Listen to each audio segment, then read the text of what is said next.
Anh đã chạy theo đến tàn kiệt ngày em hành trang bước đi, mặt hồ phản chiếu bóng người như cũng muốn em ơi ở lại. Sẽ không còn những cánh diều, những buổi chiều tung tăng với mây.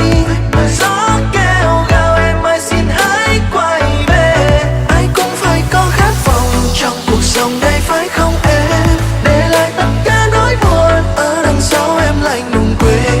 Quên đi những ký ức đẹp, quên cả luôn nơi em lớn lên. Nơi đây không thuộc về em nữa, phải không em?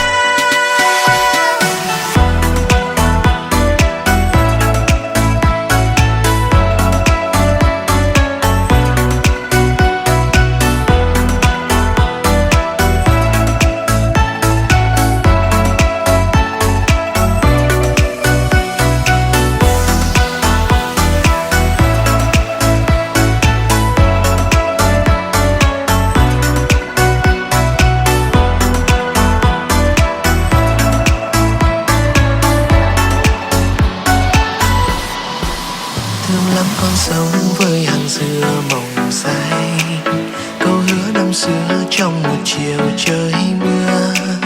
Em nói em thương anh nhiều, thương em anh tin rất nhiều, nhưng để không như giấc mơ đẹp em rời xa chốn đây.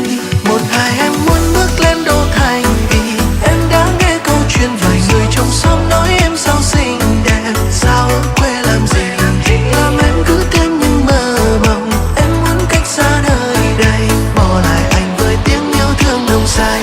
Anh đã chạy theo đến tàn kiệt ngày em hành trang bước đi, mặt hồ phản chiếu bóng người như cũng muốn em ơi ở lại. Sẽ không còn những cánh diều, những buổi chiều tung tăng với mây.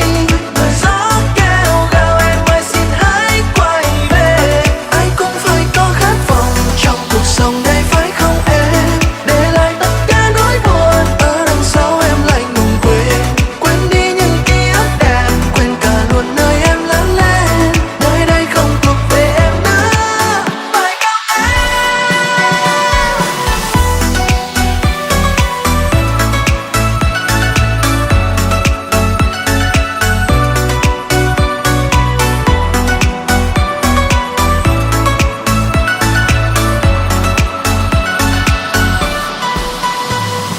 Thấm thoát cả 3 năm, đi đâu mà xa xăm.